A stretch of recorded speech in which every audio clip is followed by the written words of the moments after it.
I don't think it's as friendly as both of them say. You know, when Hmm. that subway safety plan was announced, the mayor was not standing next to the governor, and when asked about it, the governor spent about 5 minutes saying that it's no big deal that the mayor was not there.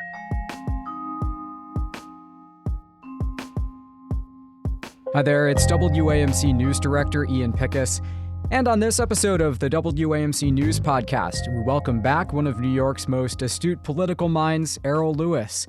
Last time we spoke with Errol, a Spectrum anchor and contributor to New York Magazine, it was about a special podcast project on former Governor Mario Cuomo. Now, for this pivotal and bruising election year, Louis has launched a new national political show, The Big Deal. And it comes as budget making in Albany heats up and the presidential rematch nears. Errol, welcome back. Great to be with you, Ian. Thanks so much. So I think we're both probably in a political media bubble to a degree. Let me ask you this. All I hear about from polls is how unplugged people are from politics this year and dissatisfied with the choices in front of them. Do you think that's really true? I think it's a little bit more complicated. Here's what I believe is going on. There's a difference between a preference and a choice. So I think we're at the preference stage where the polls are mostly trying to register people's preference. And if you ask people's preference, they'll say, "I'd rather have a brand new candidate who's honest and effective and can bring the country together and so forth and so on." I would compare that to wanting to have a steak dinner when you're going to your cousin's wedding. um, the problem, of course, is that when you get to that wedding, the choice is actually chicken or fish, right? So we can talk all we want about all the steak that we would prefer to have, but the reality is, when November rolls around, the choices are going to be chicken or fish, just like the last time. What kind of role do you see New York playing in this upcoming election? Because obviously, on the presidential side, it would be shocking if Biden didn't carry the state. But the House races are another story. Yeah, the House races are another story. Given the tightness of the margin of control between the Republicans and the Democrats, there are a number of states. New York happens to be one where true swing districts, truly competitive races, could in fact tip control of the House to one party or the other. And that's true in California, by the way, where there's something like 10 seats that have been targeted. Definitely true in New York, arguably true in other states, like I think Texas has a number of competitive races. So every vote will count, every race will count. And in New York, I think there's good reason to believe that because I think there's something like 4 or 5 so-called Biden districts, meaning districts that Joe Biden won 4 years ago, that are currently represented by Republicans. That all by itself tells you that there's something going on, and Democrats are going to try and exploit whatever ambivalence or imbalances might appear to be there, and see if they can win those districts, take them back, and win control of the House. Absolutely. An interesting Albany thing happened with the latest iteration of the new maps for these House races, which was the independent commission put forward its plan, and then there were a few days of people getting a chance to weigh in on it and read tea leaves and try to understand what the Democratic Party statement meant. And then we got maps drawn by the lawmakers in the end anyway, although I think it's fair to say they were seen as potentially less gerrymandered than the last time around, which led to the court case, which led to the maps being redrawn anyway this time. How do you see the new congressional maps? I mean, do they seem fair to you, fairer? The new congressional maps are very close to the old congressional maps, and they have a number of what I would call fair fight districts, districts where, like, New York 1, New York 3, some of the races in the Hudson Valley, District 17, District 19, where the lines were drawn by a special master a couple of years ago, from outside New York State and presumably outside of the thick of New York politics, to try and create some districts where Republicans would have a fair shot in what is an otherwise very blue, very Democratic state. The Democrats did not want to roll the dice by tampering with those lines to a great extent, and therefore they avoided a court case. They avoided having it put back in the hands of a special master, and they've got a bunch of fair fight districts. They did not press their advantage, because the reality is, as far as I can tell, legally they would have been within their rights to do a very partisan, very aggressive gerrymander, and they just chose not to. I think probably they wanted to avoid another trip to court. What's your read on the Democratic primary in the Jamal Bowman George Latimer race? Oh, that's interesting. An interesting question too, because I grew up in Westchester, in New Rochelle, and so I have a lot of relatives that are in that district, and they're watching this all very closely. I think what is going on there, and it's pretty straightforward actually, is that Jamal Bowman went out of his way, I think, to make a statement against the current policy in the Middle East in ways that upset a lot of the Jewish constituents in Westchester, in particular, in that district. They made no bones about it. The American Israel Political Action Committee, APAC, made no bones about it. They let it be known that they were interested in funding a challenger to Jamal Bowman, and that's when George Latimer stepped forward and said, "I'll do it." I, you know, it's not, I don't think it's that much more complicated, to tell you the truth. Now, both candidates deny that that's the only issue. They say, well, there's other things that are going on, and he's a distraction, and he's not doing this, and he's not doing that. You say the things that you have to if you want to fire a congressman. It's usually not about one thing. It's usually about a lot of things. But in this case, I think that's the starting point of this candidacy, and we'll see where it goes. One thing, Ian, that I thought is really interesting, to the extent that people are running on the proposition that Middle East policy has to change and that we need a ceasefire and so forth and so on. I've been asking a number of people, what happens if there is a ceasefire? That could happen tomorrow. What if they do find or release the hostages or negotiate a release? Hmm. What if that happens in July? What if that happens in August? Does that go away as an issue? Does George Latimer then have nothing else to run on? Like, what does all of this mean? I think that's an open question that I'm very, very curious about. Yeah, and as we're speaking, Senator Schumer is already calling for kind of a post-Netanyahu future to take effect. So, yeah, it could be a very different playing field in just a little while. Mm-hmm. You know what was interesting? George Latimer was on our Congressional Corner series, and it was the same day that Elliot Engel's endorsement of Latimer's campaign was announced.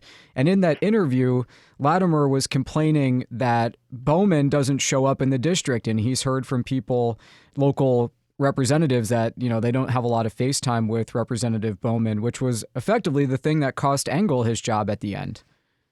Oh, that's an interesting charge. I mean, look, it always comes up. You got to keep in mind, and maybe I'm a little bit, I don't want to be too cynical about this, but when you have a primary race of this kind, it's not there are no fundamentally different philosophies that are being contested here.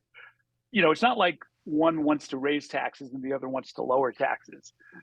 They probably both want to raise taxes. It's not like one wants to tax the rich and the other one doesn't. They both probably want to tax the rich. There's not and in these cases, people start resorting to, I guess you would call lesser complaints, like, oh, he didn't show up at enough meetings. No, it's a very easy charge to make and an almost impossible charge to refute. In a district where, what's the size of a congressional district? About 750,000 people. No, nobody's going to be at every ribbon cutting, every school graduation, every county fair. It's just not going to happen. And so it's an easy charge to make. Like I said, impossible to refute. I'm not sure that's going to move people to the polls one way or the other. So you've given me a good segue to talk about President Biden for a minute. I mentioned your new show, The Big Deal, and I watched your State of the Union episode. So many people in our coverage area, New York Democrats, are counting on President Biden performing well in November because we know that a presidential race, has long coattails. How did you think the president did in answering the questions about his ability to kind of be presidential? Oh, well, I think he answered that question in a way that he almost could not have failed. The Republicans, I believe, went overboard in acting as if he was so debilitated, so out of it, so incapable, that all he had to do was get to the podium and not drool on himself, and he would have exceeded the expectations. And so anybody who watched the speech saw a man who was able to deliver a speech. That doesn't speak to his ultimate questions of stamina or endurance or mental acuity or anything like that. But again, if you listened to what was being said on right wing radio or on Fox News or what his opponents were saying, they made it sound as if he couldn't do anything. And of course, he could get up and give a speech. I mean, he was elected to the Senate in 1972. He was more at home in that chamber than probably everybody except the guy who sweeps the floor. you know, and so you weren't going to catch him off guard in that setting, I don't think. And indeed they did not. And I thought he did fine. I mean, that question to me was answered definitively, at least for that night. Um, you know, it'll come back up as an issue because the whole world wasn't watching that one speech. But I think Republicans or opponents of the president who were hoping that he would embarrass himself or show that he's not up to the job based on that speech, I think they were badly outmaneuvered and completely disappointed. So, do you think that New York Republicans are driven by fierce loyalty and devotion to Trump? I'm talking about voters and voters supporting kind of MAGA candidates the way that they are in other parts of the country? No, I don't think we have as strong of a Trump supporting base here in New York. They are definitely there, make no question about it. There's no doubt about it that people like I don't know, Nick Langworthy, some out in Western New York, upstate more. I think you'll find, Elise Stefanik is, all about Trump. Down here in the city, Nicole Malliotakis, the one Republican member of the congressional delegation from New York City, she went from being lukewarm pro-Trump to being vociferously pro-Trump because that's what the politics of the district required. But overall, I don't think New York is that different from anywhere else. I think that you have a core of people who are very strongly pro-Trump within the Republican Party. However, I don't think that they are a majority. They're not a majority in New York, and they're not a majority anywhere else. He's got a very strong following within the Republican Party, but you start adding in the independents, you start voting in, you start adding in party switchers potentially, sort of conservative Democrats and so forth. And I think he starts to fall below 50%. That's been the problem that he needed to face in 2020 and could not solve. And I think it's the problem he has this year as well. Okay, let's move on to talk about the New York State budget now. There was an interesting door left open, at least to my ears, when there was a suggestion that maybe a budget deal could be announced before April 1st. And it's important to note that that's Easter weekend, so the deadline is a little fungible, it seems, even if the entire budget is not hammered out by then. So it sounded to me like we're probably looking at a late budget. Did it sound the same way to you? No, what I heard was they're dealing with a lot of different. Their eyes on the calendar, or to the extent that we in the media ask about it, they're very aware of the calendar. I think the calendar that they're more concerned about is not the religious calendar, but the political calendar. All 212 members of the legislature are up for election this year. The early voting, I believe, starts in about 90 days, almost exactly 90 days from now. Yikes. And they do not want to be up in Albany, talking about conservation measures or energy efficiency, building and zoning codes, or anything else. They want to be in their districts, knocking on doors and campaigning. And so, for that reason alone, I think it will be a timely budget. It might be on this or that side of Easter or April 1st, whatever the deadline is. But I don't think it's going to go much further than that because they all want to get back into their districts. What was your take on the one house budget bills? And, it's a bit of deja vu from last year. We had the governor's proposals, and now we have a legislative idea about how to handle housing this year. Do you see any other big dividing lines? Well, I'd say we have a half of a legislative idea about how to handle housing Right. because in the one house bills, the assembly came up with nothing, meaning they're still negotiating. They're still trying to, I believe, the hindrance in that case or the sticking point was they don't have the unions on board yet. So until you get both houses a little further down the road with their negotiations internally, I don't think I don't think we have a housing deal. So I mean, this is not good. This is not good. One of the issues that also is not was not in either house budget, which I think is interesting and telling, is mayoral control of the schools, which is a big deal in New York City. It's the largest school system by far in the whole country, um, and close to 1 million kids, and we don't know who's going to be in charge of the system. The mayor's sole control of the system, or overwhelming control of the system, is supposed to sunset this year. He's got to get some kind of an extension. What the legislature has signaled is that they're not going to make it part of the budget, which is what the governor wanted. They're not going to make it part of that must pass legislation, which means they want to negotiate with the mayor. I don't know what the points of disagreement or negotiation will be, but what they're saying is we're not going to make this must pass. We're not going to get it done in this first round. We're not going to do it by April 1st. That could change, of course, but as of right now, where that negotiation is probably not very pleasing to the folks at City Hall.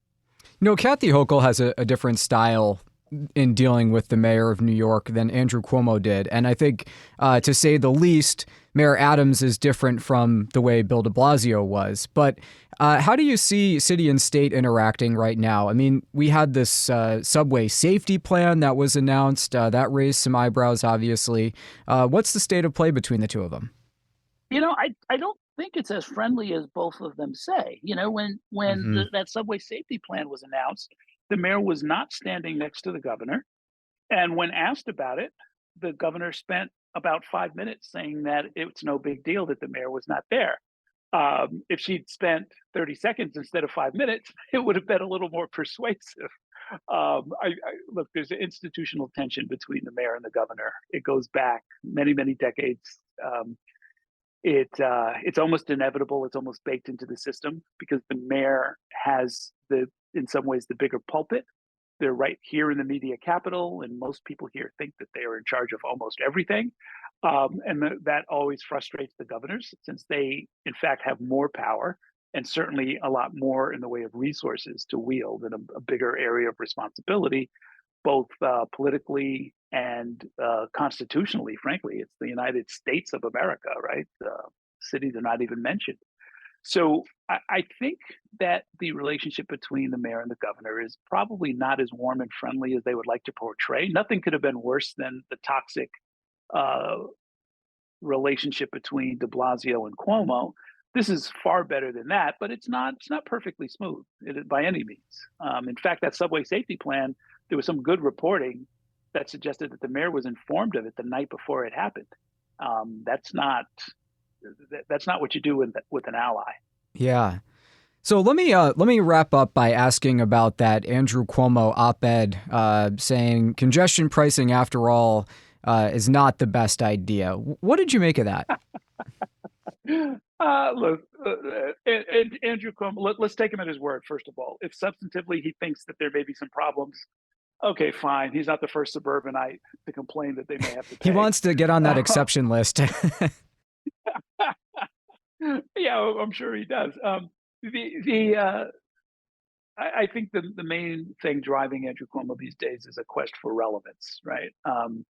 He'd love it if we all begged him to return in some form or fashion to either run for office or take a high-level appointment or something like that. I don't know that that's in the cards.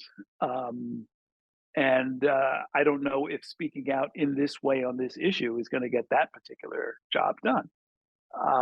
He signed it into law. He advocated for it. I mean, he's really in no position now to sort of say, how could I have been so mistaken? Please, let's continue having an average vehicle speed in Lower Manhattan of 4.5 miles an hour, or something like that, 4.9 miles an hour. It was a decade-long fight to get congestion pricing, and I think the horse is out the barn. I mean, to mix metaphors. I think that bus is rolling, and it doesn't matter who throws himself in front of it. Not even Andrew Cuomo can stop it at this point. Errol Louis, you can watch The Big Deal on Spectrum News. It's always great having you on our podcast, Errol. You're the best. Thank you. Thank you, Ian. Great to be with you. Okay, that does it for this episode of the WAMC News Podcast. Thanks so much for listening. Until next time, I'm Ian Pickus.